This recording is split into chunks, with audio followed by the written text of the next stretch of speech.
नमस्कार दोस्तों, A to Z GK and exam alert में आपका स्वागत है। मैं हूं आयुष राठौड़ और हम देख रहे हैं आज बाल विवाह प्रतिषेध अधिनियम 2006 का दूसरा भाग।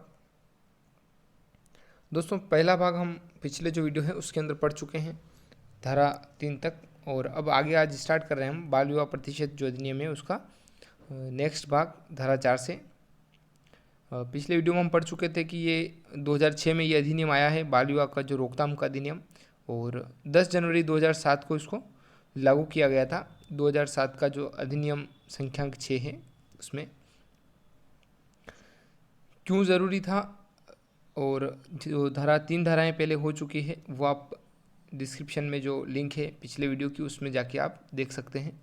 और ये जो टॉपिक हम कर रहे हैं ये राजस्थान पुलिस कांस्टेबल की जो नया सिलेबस है उसके अनुसार कर रहे हैं, और कोशिश यही है कि पूरा इसके अंदर जो एक एक चीज़ है वो क्लेरिफाई करें हम।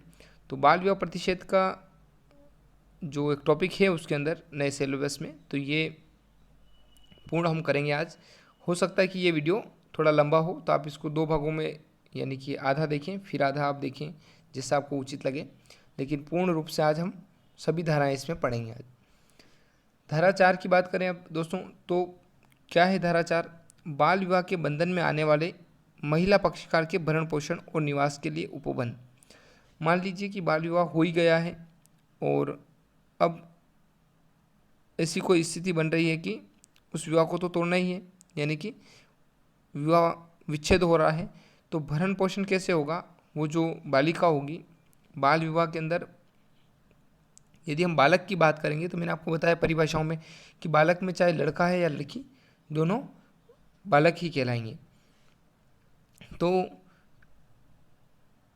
बालिका के लिए बात कर रहे हैं कि महिला पक्षकार, यानी कि यदि लड़की है तो उसके भरण पोषण का अब क्या उपबंध है। तो धारा, अब इसकी जो धारा 4 है इसकी उपधाराओं के बारे में हम पढ़ेंगे। तो उसकी उपधारा 1 क्या कहती है कि धारा 3 के अधीन डिक्री प्रदान करते समय जिला न्यायालय बाल विवाह के बंधन में आने वाले पुरुष पक्षकार को, और यदि वह अवयस्क है तो उसके माता पिता या संरक्षक को, विवाह के बंधन में आने वाली महिला पक्षकार को उसके पुनर्विवाह तक भरण पोषण का संदाय करने के लिए निर्देश देते हुए या अंतिम आदेश भी कर सकेगा। क्या चीज़ आई इसमें कि बाल विवाह हुआ, बाल विवाह विच्छेद हुआ, अब वो जब तक लड़की बड़ी नहीं हो, पुनर्विवाह उसका नहीं हो, और पुनर्विवाह होने तक वो क्या करेगी? उसका जो मान लीजिए भरण पोषण है, वो भरण पोषण किस किस पे निर्भर करेगा? तो भरण पोषण के लिए जो लड़के का पक्ष है, लड़के के पक्ष में यदि वो अवयस्क है, वयस्क है तो उसको तो देना ही है, अवयस्क है तो उसके जो लड़के के माता पिता है वो संरक्षक है, वो या उसको और किसी ने कानूनी रूप से ले रखा है, तो गोद ले रखा संरक्षक है चाहे कुछ भी, तो वो उसके लिए फिर उत्तरदायी होंगे और वो उसका भरण पोषण देंगे। इसके लिए वो निर्देश भी दे सकते हैं सरकार, उस जो सरकार क्या न्यायालय, और आदेश भी पारित कर सकता है इस चीज़ के लिए, धारा उपधारा 1 के तहत। फिर देखिए आगे, संदेह भरण पोषण की जो मात्रा है वो कैसे निर्धारित करेंगे? अब ये कि मान लीजिए ये कंफर्म हो गया कि अब देना ही है उसको कुछ भी, यानी कि भरण पोषण के लिए न्यायालय ने तय कर दिया। अब वो किस तरीके से तय करेंगे? तो देखिए इसके लिए कि अवधारणा जिला न्यायालय द्वारा बालक की आवश्यकता, अपने विवाह के दौरान ऐसे बालक द्वारा भोगी गई जीवन शैली और संदाय करने वाले पक्षकार की आय के साधनों को ध्यान में रखते हुए किया जाएगा। यानी कि न्यायालय किस प्रकार से ये कहेगा कि इस बालिका को इतना मुआवजा, जिस तरीके से हम बात करते हैं किसी किसी केस में, तो वो मिलना चाहिए। तो वो कैसे निर्भर करेगा कि वो बालिका बचपन में कैसी रही है, उसका रहन सहन कैसा था, वो किस घर में पली बड़ी है, उसका वो देखा जाएगा। शादी के समय वो किस तरीके से जीवन शैली व्यतीत कर रही थी। दूसरी बात, यही एक मात्र उपाय नहीं है। जीवन शैली हो सकता है कि मान लीजिए बहुत ज़्यादा है लेकिन सामने वाले लड़के में कुछ है ही नहीं देने के लिए, तो ये भी तय किया जाएगा कि जो बालक है, जो बालक पक्ष है, वर पक्ष, उनके पास जो देने के लिए क्या साधन या क्या मात्रा या क्या चीज़ उपलब्ध है उसको भी ध्यान में रखा जाएगा। दोनों चीज़ों की, इसका जो रहन सहन है उसको ध्यान में रखा जाएगा, इसके जीवन शैली को बालिका के, और बालक के वर पक्ष की जो है आय के साधन को भी ध्यान में रखा जाएगा। ऐसा नहीं कि 1 करोड़ का मुआवजा निश्चित कर दिया और पता चल रहा है कि उनका तो टोटल कोई संपत्ति ही 1 लाख या 2 लाख हो रही है, तो फिर ऐसा कोई इस तरीके का मुआवजा तय नहीं किया जाएगा। ज़रूर है उसको दंड स्वरूप मुआवजा ज़रूर तय किया जाएगा, लेकिन उतना जितना वो देने में सक्षम भी हो और उसकी जीवन शैली भी देखी जाएगी। ये दोनों चीज़ें हैं इस टॉपिक से, इस पॉइंट से ये बात निकल के आ रही है। फिर है धारा 5, बाल विवाह से जो जन्मे बच्चे हैं उनके भरण पोषण और अभिरक्षा। अब देखिए, ये अभी तक तो बालक और बालिका की बात हम कर रहे थे, जो शादी कर रहे हैं बालक उनकी बात कर रहे हैं। अब बात कर रहे हैं हम कि यदि बाल विवाह में बच्चे जन्म लेते हैं तो उनका जो मैटर है वो किस में जाएगा, धारा 5 के अंतर्गत। क्या है, देखिए इसमें कि भरण पोषण की रकम का मासिक या एक मुश्त राशि के रूप में संदाय करने का निर्देश दिया जा सकेगा। यानी कि अब जैसे मान लीजिए शादी हुई और शादी के बाद में उनके कोई बाल बच्चा होता है, लड़का लड़की, तो उसकी जो अब भरण पोषण की रकम है वो रकम किस तरीके से तय की जाएगी वर पक्ष से, कि या तो वो तो मासिक रूप से खर्चा दे दे उसका, जैसे एक सैलरी आ रही है उसकी और उसका पढ़ाई का और रहने का खाने पीने का पूरी व्यवस्था हो जाए, या फिर उसका एक साथ एक मुश्त दे दे और इस चीज़ को बिल्कुल कंप्लीट कर दे, फिर उसको महीने महीने कोई वापस नहीं देना पड़े। तो ये दोनों स्थितियाँ बनती हैं। यदि धारा 3 के अधीन अर्जी देने वाला पक्षकार विवाह के बंधन में आने वाली महिला पक्षकार है तो जिला न्यायालय ऐसे बालकों की अभिरक्षा के लिए समुचित आदेश करेगा। अब जो धारा 3 थी उसके अंदर यदि अर्जी जो दे रही है कि बाल विवाह वाली बात पे, वो कौन है, पक्षकार विवाह के बंधन में आने वाली महिला पक्षकार है। अब दोनों यानी कि लड़का और लड़की में से लड़की का जो पक्ष है वो अर्जी दे रहा है, तो फिर क्या है, बालकों की अभिरक्षा के लिए जो न्यायालय है वो समुचित आदेश करेगा कि उसको व्यवस्थित उचित रूप से शिक्षा भी मिल पाए और उसका जीवन, जो बाल विवाह से बच्चा जन्मा है उसका सही संपूर्ण रूप से जीवन व्यतीत हो पाए, ऐसा आदेश न्यायालय करेगा। फिर देखिए धारा 6 में अब बाल विवाह से जन्मे बालकों की धर्मजता, यहाँ ये भी चीज़ इंपॉर्टेंट है। अब मान लीजिए धारा 6 क्या कह रही है कि बाल विवाह से मान लीजिए कोई लड़का लड़की जन्म लेता है उस विवाह से, तो उसकी धर्मजता क्या है, उसका वो लीगल है इलीगल है, वो वाली जो हम बात करते हैं तो वो क्या है, तो वो बिल्कुल लीगल है।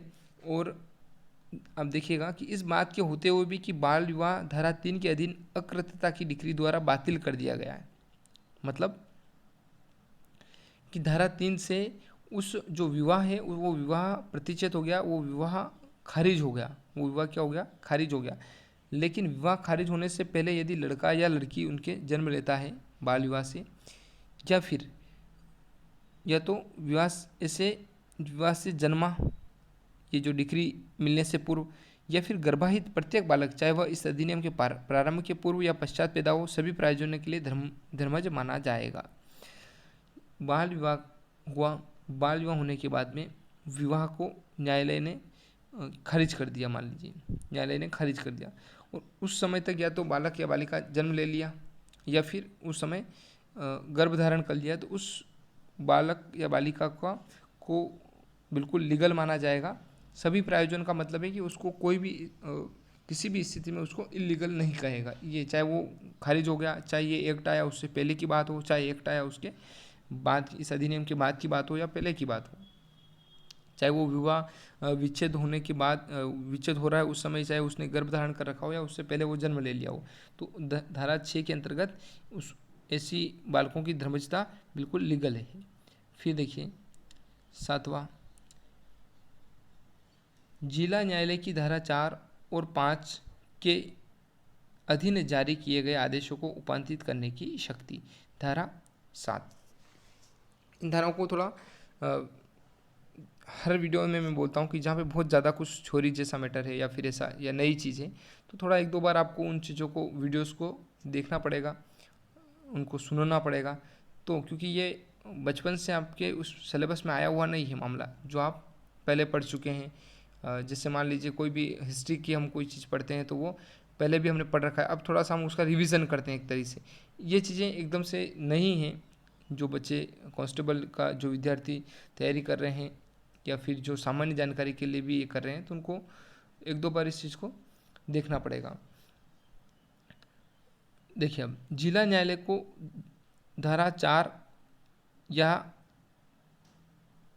धारा 5 के अधीन और यदि परिस्थितियों में कोई परिवर्तन है जो अर्जी के लंबित रहने के दौरान किसी भी समय और अर्जी के अंतिम निपटारे के पश्चात भी आदेश में जोड़ने, उसे उपांतरित या प्रतिशनित करने की शक्ति होगी।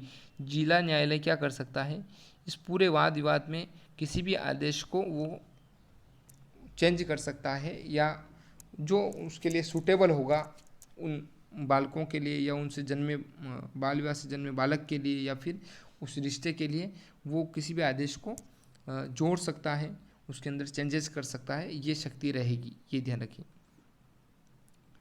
फिर धारा 8 क्या कहती है कि वह न्यायालय जिसमें अर्जी दी जानी चाहिए, अर्जी कहाँ दी जानी चाहिए, धारा 8, धारा 3, धारा 4 और धारा 5 के अधीन अनुतोष प्रदान करने के प्रावधान के लिए आधिकारिकता रखने वाले जिला न्यायालय में उस स्थान के ऊपर जहाँ प्रतिवादी या बालक निवास करता है, या जहाँ विवाह अनुष्ठापित किया गया था, या जहाँ पक्षकारों ने अंतिम रूप से एक साथ निवास किया था, या जहाँ अर्जीदार अर्जी पेश करने की तारीख को निवास कर रहा है, आधिकारिकता रखने वाला जिला न्यायालय सम्मिलित होगा। अब देखिए इस बात में कि अर्जी कहाँ दे, इस बाल विवाह को विच्छेद करने के लिए, बातिल करने के लिए, खारिज करने के लिए अर्जी यदि देता है या बच्चों के लिए भी अर्जी देता है, तो वो कहाँ पे देगा, तो वो अर्जी कहाँ देगा, जहाँ पे या तो वो बालक बालिका निवास कर रहे हैं वहाँ पे देगा। पहला तो ये कि जहाँ पे वो निवास कर रहे हैं, या फिर दूसरा कहाँ, जहाँ विवाह हुआ, या तो जहाँ निवास, ये पहला हो गया, आप इस बात को ऐसे पॉइंट वाइज समझे, या दूसरा जहाँ पे विवाह उनका अनुष्ठापित किया गया जहाँ विवाह हुआ, या फिर तीसरा जहाँ दोनों ने जो बाल विवाह के जो जोड़ा है उसने जहाँ पे दोनों जहाँ रहे, जोड़े ने निवास किया यहाँ पे, है ना, तीसरा ये।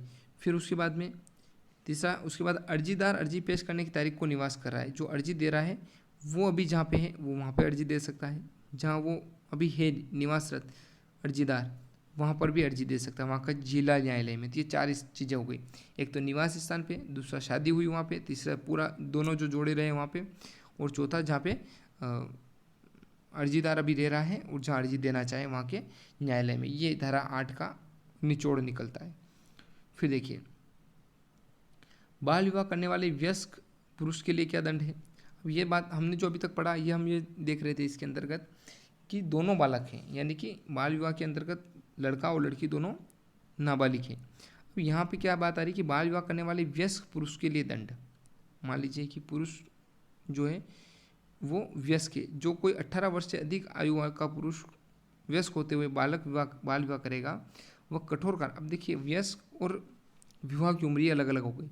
एक पुरुष की विवाह की उम्र 21 और महिला की 18, लेकिन वयस्क कब मान लिया जाता है, पुरुष 18 वर्ष में वयस्क मान लिया जाता है, और 18 वर्ष के ऊपर यानी कि बालिग होने के बाद यदि वो नाबालिग लड़की से शादी करता है, उस स्थिति के अंदर उसको कठोर कारावास की सज़ा यानी कि 2 वर्ष तक की सज़ा और 1 लाख रुपए का जुर्माना उसको हो सकता है। ये दोनों चीज़ें इसमें शामिल हैं। 18 वर्ष का यदि लड़का है और नाबालिग लड़की है और शादी कर लेता है उससे, तो 2 वर्ष की सज़ा प्लस 1 लाख का जुर्माना, ये आप मान लीजिए किस धारा में, धारा 9 के तहत। फिर बात करते हैं धारा 10 की, बाल विवाह अनुष्ठान करने के लिए दंड। अब बाल विवाह जो है उसका अनुष्ठान करने के लिए क्या दंड है, तो धारा 10 के अंतर्गत ये निहित किया गया कि जो कोई बाल विवाह को संपन्न करेगा, संचालित करेगा, निर्दिष्ट करेगा, दुष्प्रेरित करेगा, जब तक वह यह साबित न कर दे कि उसके पास यह विश्वास करने का कारण था कि वह बाल विवाह नहीं था, कठोर कारावास से जिसकी अवधि 2 वर्ष की हो सकेगी दंडनीय होगा, और जुर्माना जो कि 1 लाख रुपए तक होगा, इसका भी उसको दंड मिलेगा।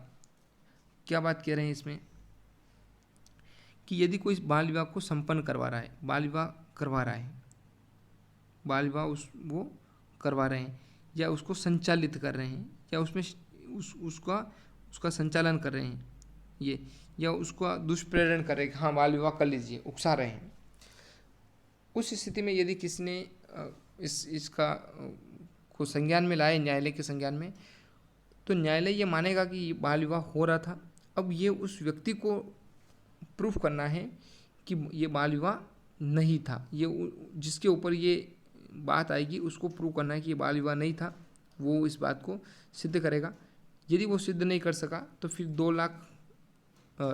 1 लाख का दंड और 2 वर्ष का उसको कारावास की सजा, ये 2 चीज़ें उसको मिलेगी। फिर दंड स्वरूप 2 वर्ष कारावास और 1 लाख दंड, ये दोनों चीज़ें उसको मिलेगी। फिर धारा 11 की बात करते हैं। बाल विवाह के अनुष्ठान का संवर्धन करने या उसे अनुज्ञात करने के लिए दंड। जहाँ कोई बालक बाल विवाह करेगा वहाँ ऐसा कोई व्यक्ति जिसके बाहर साधन में चाहे माता पिता अथवा संरक्षक या किसी अन्य व्यक्ति के रूप में अथवा अन्य किसी विधिपूर्ण या विधि विरुद्ध हैसियत में बालक है, जिसके अंतर्गत किसी संगठन या व्यक्ति निकाय का सदस्य भी है, जो विवाह का संवर्धन करने के लिए कोई कार्य करता है या अनुष्ठापित किया जाना अनुज्ञात करता है, उसका अनुष्ठान किए जाने से निवारण करने में उपेक्षापूर्वक असफल रहता है, जिसमें बाल विवाह में उपस्थित होना या भाग लेना सम्मिलित है, कठोर कारावास से जिसकी अवधि 2 वर्ष की हो सकेगी, दंडनीय होगा, और जुर्माना जो कि 1 लाख रुपए तक होगा, उसका भी दंड उसको मिलेगा। अब ये वही बात है जो पिछला हमने पढ़ा है, धारा 10 और धारा 11। देखिए आप, बाल विवाह के अनुष्ठान का संवर्धन करने, यानी कि बाल विवाह को पोषित कर रहा है, बाल विवाह को वो संवर्धित कर रहा है, वो इसका सपोर्ट करता है व्यक्ति।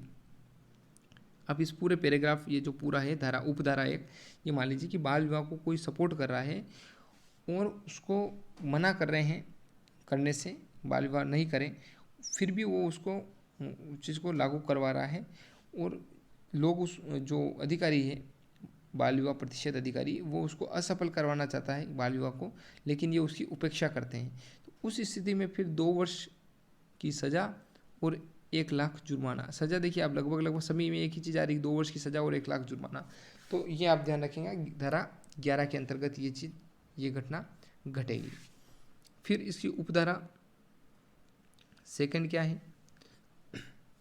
उपधारा सेकंड है, इस धारा के प्रायोजन के लिए जब तक कि इसके प्रतिकूल साबित नहीं हो जाता, यह उपधारणा की जाएगी कि जहां अवयस्क बालक ने विवाह किया है वहां ऐसे अवयस्क बालक का बाहर सदन रखने वाला व्यक्ति विवाह अनुष्ठापित किए जाने से निवारित करने में उपेक्षापूर्ण असफल रहा। जब तक वो जो सपोर्ट करने वाला व्यक्ति है, चाहे वो सपोर्ट नहीं कर रहा है मान लीजिए, लेकिन उस पर ऐसा लागू हुआ कि भाई उस पर संज्ञान में आया कोर्ट के कि इसने बाल विवाह करवाया है और ये बाल विवाह को सपोर्ट कर रहा है, तो अब ये उस व्यक्ति का उत्तरदायी बनता है कि ये उसको प्रतिकूल साबित करे, ये उसको गलत साबित कर दे। यदि वो गलत साबित नहीं कर रहा है तो फिर ये घटना उस पर लागू होगी कि वो इसमें शामिल था और ये उसको उकसा रहा था या फिर वो बाल विवाह करवा रहा था। फिर धारा 12 की बात करें, कतिपय परिस्थितियों में किसी अवयस्क बालक की विवाह का शून्य होना। विवाह शून्य कब होगा? देखिए आप, जहाँ कोई बालक जो अवयस्क है विवाह के प्रायोजन के लिए विधि पूर्वक संरक्षक की देखरेख से बाहर लाया जाता है या आने के लिए फुसलाया जाता है। सबसे पहला कि वो घर पे है ही नहीं, उसको किसी संरक्षक ने घर से बाहर ले आया कोई संरक्षक और उसको बहला फुसला के उसकी शादी करवा दी थी, यहाँ पे वो विवाह डायरेक्ट क्या हो जाएगा? शून्य। ये किस धारा में? धारा 12 का जो क है, उपधारा क, उसमें।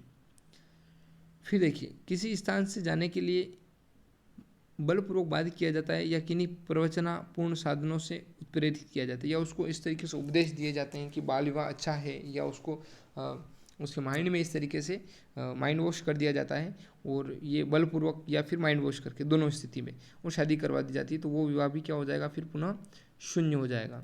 फिर ये तीसरा इसकी ख धारा हो गई, क और ख। ग में विक्रय किया, यानी कि जो अवयस्क बालक है उसको विक्रय किया जाता है और किसी रूप में उसका विवाह कराया जाता है, या यदि अवयस्क विवाहित है और उसके पश्चात क्या किया जाता है? अवयस्क का विक्रय किया जाता है या दुर्व्यापार किया जाता है या अनैतिक प्रयोजनों के लिए उसका उपयोग किया जाता है, तो विवाह शून्य हो जाएगा। यानी कि इसमें क्या है कि या तो शादी करने के बाद अवयस्क को विक्रय कर दिया जाए कहीं पे और उससे कोई दुर्व्यापार करवाया जाए, अनैतिक कार्य करवाया जाए, तो उस स्थिति में भी ये शून्य हो जाएगा। या फिर अभी शादी नहीं हुई है लेकिन उसको शादी के लिए ले जाया गया दूसरी जगह और अब जाके शादी करवा रहे हैं और उसका शादी का जो प्रायोजन है वो इस तरीके का है, दुर्व्यापार या अनैतिक प्रायोजन, तो वो विवाह तत्काल शून्य किया जा सकता है। फिर धारा 13 की बात करें, बाल विवाह को प्रतिषेध करने वाला आदेश जारी करने की न्यायालय की शक्ति। क्या शक्ति है आप इसमें देखें। अब इस अधिनियम में प्रतिकूल बात के होते हुए भी यदि प्रथम वर्ग न्यायिक मजिस्ट्रेट या महानगर मजिस्ट्रेट का बाल विवाह प्रतिषेध अधिकारी के आवेदन पर या किसी व्यक्ति से परिवाद के माध्यम से या अन्यथा सूचना प्राप्त होने पर यह समाधान हो जाता है कि इस अधिनियम के उल्लंघन में बाल विवाह तय किया गया है। बात तो प्रतिकूल लग रही कि ऐसा नहीं है, लेकिन ये घटना पता चल रही कि बाल विवाह हो रहा है और इस अधिनियम का उल्लंघन हो रहा है या उसका अनुष्ठान किया जाने वाला है, तो ऐसा मजिस्ट्रेट ऐसे किसी व्यक्ति के जिसके अंतर्गत किसी संगठन का सदस्य या कोई व्यक्ति संगम भी है विरुद्ध ऐसे विवाह को प्रतिषेध करने वाला आदेश निकालेगा। पहले से पता चल रहा है कि यहाँ बाल विवाह होने वाला है तो पहले ही वो आदेश निकाल देगा कि इस विवाह को रोका जाए। ये इस पूरे पैराग्राफ की एक निचोड़ है कि बाल विवाह प्रतिषेध करने वाला आदेश जारी करने की न्यायालय की शक्ति। न्यायालय को यदि संज्ञान में आता है कि कहीं बाल विवाह होने जैसा है या हो रहा है तो वो इस बात को आदेश निकाल के उसको रुकवा सकता है तुरंत। उपधारा 2, उपधारा 2 के अंतर्गत देखिए, एक के अधीन कोई परिवार बाल विवाह या बाल विवाह को अनुष्ठान होने की संभावना से संबंधित व्यक्तिगत जानकारी या विश्वास का कारण रखने वाले किसी व्यक्ति द्वारा और युक्ति युक्त जानकारी रखने वाले किसी गैर संगठनी द्वारा किया जा सकेगा। क्या चीज़ इसमें जो परिवाद है, बाल विवाह या बाल विवाह का अनुष्ठान होने की संभावना से संबंधित व्यक्तिगत जानकारी या विश्वास का कारण रखने वाले किसी व्यक्ति द्वारा, कोई भी जो व्यक्ति उसकी सूचना दे रहा है या फिर कोई संगठन है उनके द्वारा भी इस घटना की जानकारी दी जा सकेगी।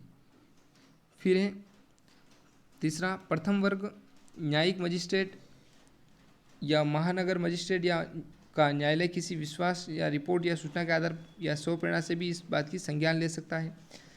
फिर एक देखिए, आप सबने देखा होगा कि अक्षय तृतीया पर बहुत जो आखातीज बोला जाता है उस पर बहुत सारे विवाह होते हैं। तो अक्षय तृतीया जैसे कतिपय दिनों पर सामूहिक विवाह के अनुष्ठान का निवारण करने के प्रायोजन के लिए जिला मजिस्ट्रेट उन सभी शक्तियों के साथ जो इस अधिनियम द्वारा या उसके अधीन बाल विवाह प्रतिषेध अधिकारी को प्रदत्त है बाल विवाह प्रतिषेध अधिकारी समझा जाएगा। यानी कि वो शक्ति दे देता है कि आप अगर इस दिन ऐसी कोई घटना घट रही है तो आप वहाँ जाइए, और कहीं सामूहिक ऐसी चीज़ चल रही है या फिर कहीं पे, यानी कि ये दिन फिक्स किया जाता है अक्षय तृतीया का, और जहाँ पे अधिकतर विवाह होते हैं बाल विवाह, तो आप जाइए और उसको रुकवाएं। फिर है जिला मजिस्ट्रेट को बाल विवाह के अनुष्ठापन को रोकने या उनका निवारण करने की अतिरिक्त शक्तियाँ भी होगी, और इस प्रायोजन के लिए वह सभी समुचित उपाय कर सकेगा और अपेक्षित न्यूनतम बल का प्रयोग भी कर सकेगा। यदि जिला मजिस्ट्रेट को लग रहा है कि यहाँ बाल विवाह हो रहा है तो वो रोकेगा, और रोकने के साथ में यदि कहीं नहीं रुक पा रहा है या फिर ऐसी कोई घटना घट रही है कि वहाँ पे बल प्रयोग करना पड़े तो न्यूनतम बल प्रयोग वहाँ पे किया जा सकता है। फिर उपधारा 1 के अधीन कोई आदेश किसी व्यक्ति या किसी संगठन के सदस्य या व्यक्ति संगम के विरुद्ध तब तक नहीं निकाला जाएगा जब तक कि न्यायालय ने यथास्थिति ऐसे व्यक्ति संगठन के सदस्यों या व्यक्ति संगम को पूर्व सूचना न दी हो या उनको आदेश निकल जाने के विरुद्ध हेतु दर्शित करने का अवसर न दिया हो। एक बार उनको पहले सूचना प्रेषित कर दी जाएगी यदि ऐसी कोई घटना घट रही कि भाई यहाँ पे हम सामूहिक अनुष्ठान कर रहे हैं, विवाह आयोजन कर रहे हैं, तो उस संगठन को पहले बोल दिया जाएगा कि यहाँ पे बाल विवाह नहीं होना चाहिए। यदि कोई सिंगल व्यक्ति कर रहा है तो उसको भी पहले बोल दिया जाएगा, सूचना दे दी जाएगी। सूचना को अगर वो फिर नहीं ले रहा है तो फिर आदेश निकाला जाएगा।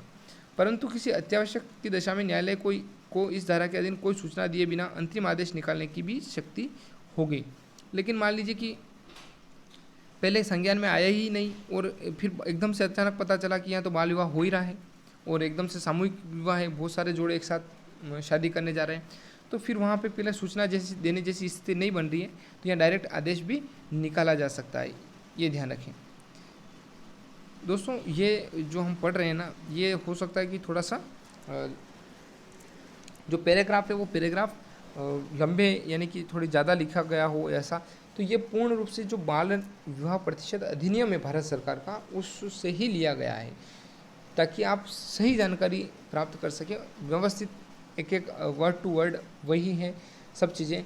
जहाँ पे कुछ चेंज करने जैसा था, यानी कि शब्द में कहीं हेर फेर हो सकता है कि थोड़ा सा कोई कठिन वर्ड है तो उसको सिंप्लीफाई किया हो, लेकिन ये सब वहीं से था कि आपकी कहीं गुंजाइश नहीं रहे कि कहीं गलत होने की संभावना हो, या फिर आपको ये सोचना पड़े कि जो चीज़ आप जिस चीज़ पे मेहनत कर रहे हैं वहाँ कोई दिक्कत, या फिर ये ऐसा तो नहीं कि कहीं इसको कोई गलत कर देगा या कोई ऑब्जेक्ट, क्योंकि ये बिल्कुल भारत सरकार का जो अधिनियम बना हुआ है उस अधिनियम का ही पूर्ण वर्ड्स हैं। तो इसलिए आप इस पे थोड़ा सा समय ज़रूर लगेगा, लेकिन ये कंप्लीट चीज़ आपकी हो जाएगी। उपधारा 1 के अधीन जारी किए गए किसी आदेश की ऐसे पक्षकार को जिसके विरुद्ध आदेश जारी किया गया था, सूचना देने और सुनने के पश्चात पुष्टि की जा सकेगी, उसे निष्प्रभाव किया जा सकेगा। फिर न्यायालय उपधारा 1 के अधीन जारी किए गए किसी आदेश को या तो स्वप्रेरणा पर या किसी व्यथित व्यक्ति के आवेदन पर विखंडित या परिवर्तित कर सकेगा। अपना आदेश जो निकाला, यदि उसको कोई अर्जी लगा कि फिर चेंज करवा रहा है और न्यायालय देखेगा, तो उसको व्यथित व्यक्ति पर, ध्यान रखिए आप, पीड़ित व्यक्ति के आवेदन पर उसको विखंडित या परिवर्तित कर सकेगा। फिर जहाँ कोई आवेदन उपधारा 1 के अधीन प्राप्त होता है, वहाँ न्यायालय आवेदक को या तो स्वयं या अधिवक्ता द्वारा अपने समक्ष उपस्थित होने का शीघ्र अवसर देगा, और यदि न्यायालय आवेदक को सुनने के पश्चात आवेदन को पूर्णतः या अंशतः मंजूर करता है तो वह ऐसा करने के अपने कारणों को लेखबद्ध भी करेगा। जो आवेदक है वो या तो स्वयं या अपने अधिवक्ता द्वारा अपने समक्ष उपस्थित होने का अवसर देगा, और यदि न्यायालय आवेदक को सुनने के पश्चात, जो आवेदक है उसको सुनेगा, और सुनने के पश्चात आवेदन को या तो पूरी तरीके से नामंजूर कर सके या फिर उसके भागतः बोलते हैं उसको, यानी कि एक भाग को या किसी भाग को नामंजूर कर सकता है। अब क्यों कर रहे हैं उस आवेदन के इस भाग को नामंजूर, तो उसका कारण भी न्यायालय लेखबद्ध करेगा, लिखित रूप में फिर दे सकेगा।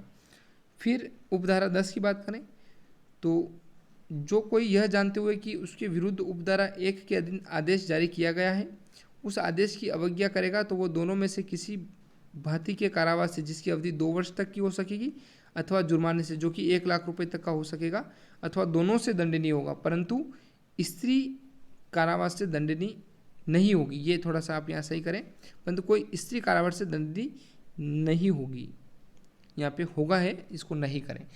यानी कि अगर उपधारा 1 के जो आदेश हैं उसको नामंजूर करें, अवज्ञा करें, न्यायालय की जो बात है उसकी अवज्ञा करते हैं, तो फिर उसका दंड मिलता है। तो यदि पुरुष है तो उसको 2 वर्ष का कारावास और 1 लाख का जो दंड है वो दोनों, लेकिन यदि स्त्री है तो उसको कारावास यहाँ पे नहीं दिया जाएगा, ये ध्यान रखें आप।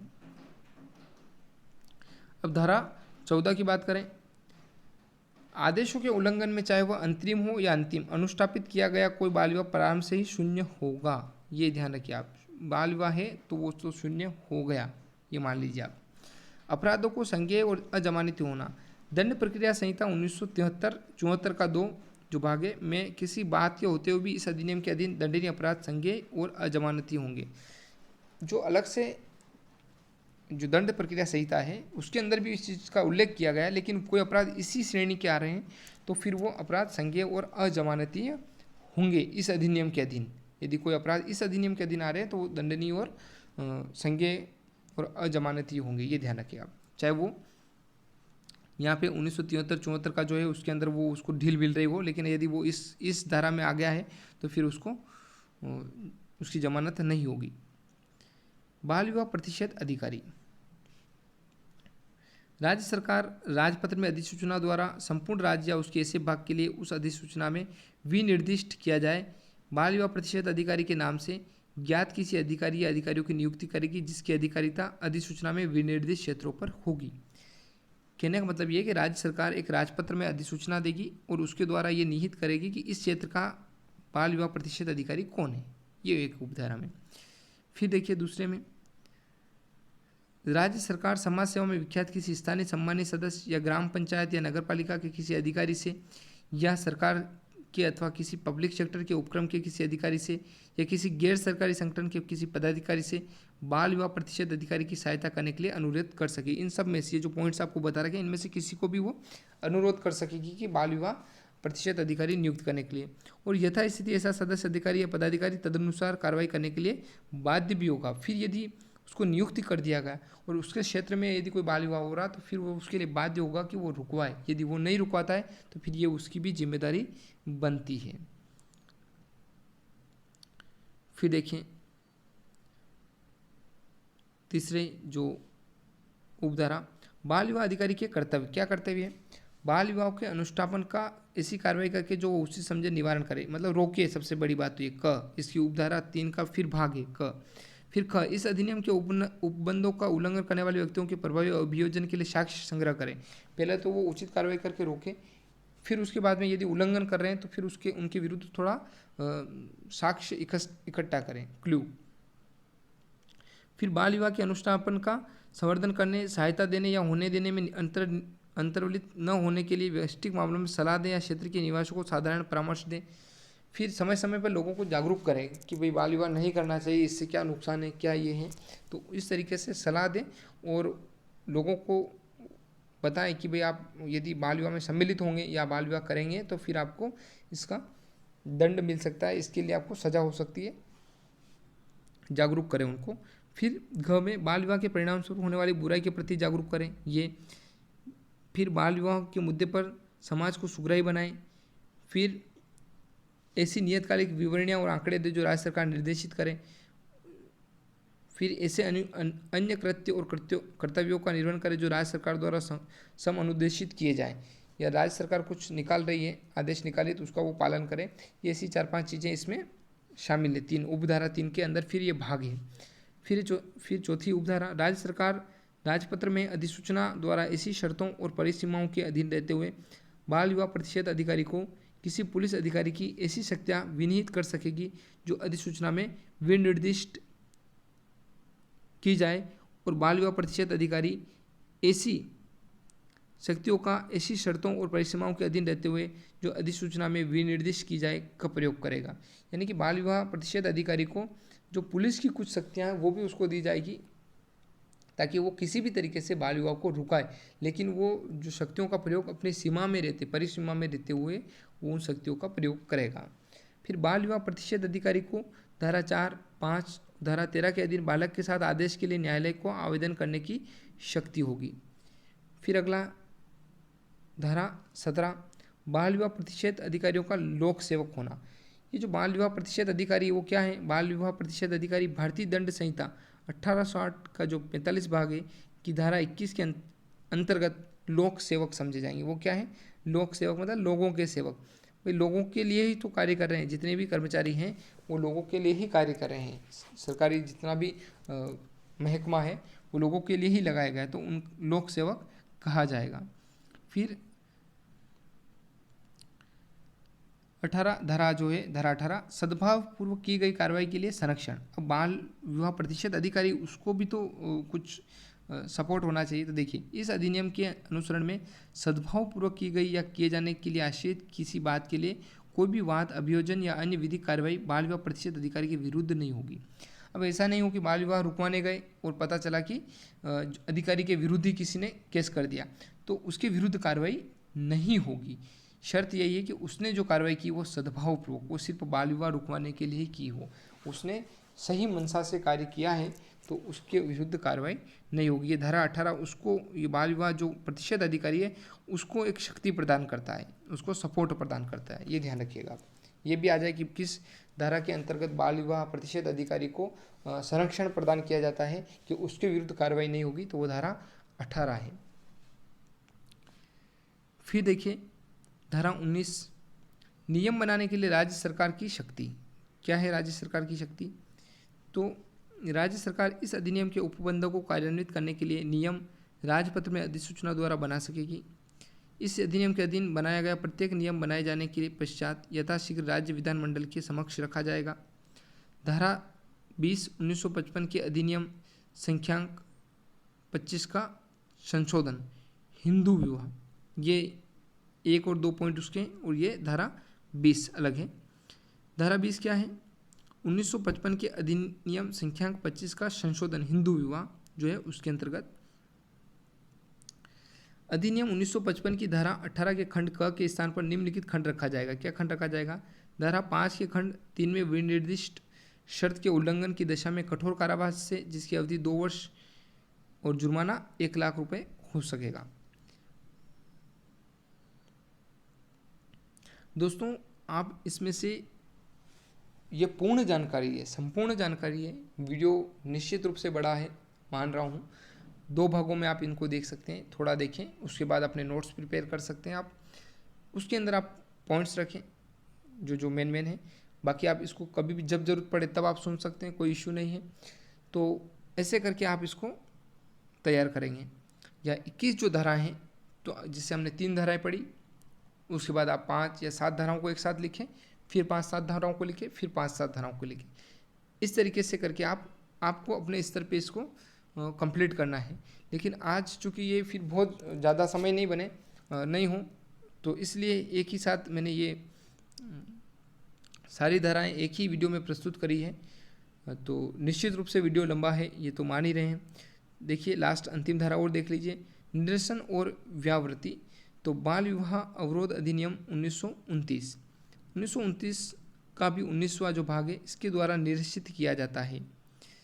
फिर ऐसे निरसन के होते हुए भी इस अधिनियम के प्रारंभ पर उक्त अधिनियम के अधीन लंबित या जारी सभी मामले और अन्य कार्रवाइयाँ जारी रहेगी और निरसित अधिनियम के उपबंधों के अनुसार इस प्रकार निपटाई जाएगी मानो यह अधिनियम पारित न हुआ हो। इस तरीके से ये आपके समक्ष 21 जो धाराएं थी बाल विवाह प्रतिषेध अधिनियम की, वो धाराएं पहले वीडियो में और ये द्वितीय वीडियो में कंप्लीट होती है। दोस्तों, उम्मीद करूँगा कि ये आपके लिए लाभप्रद होगी बहुत।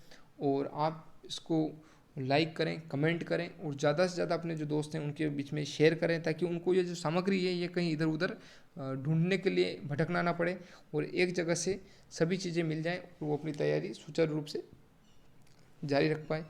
धन्यवाद दोस्तों।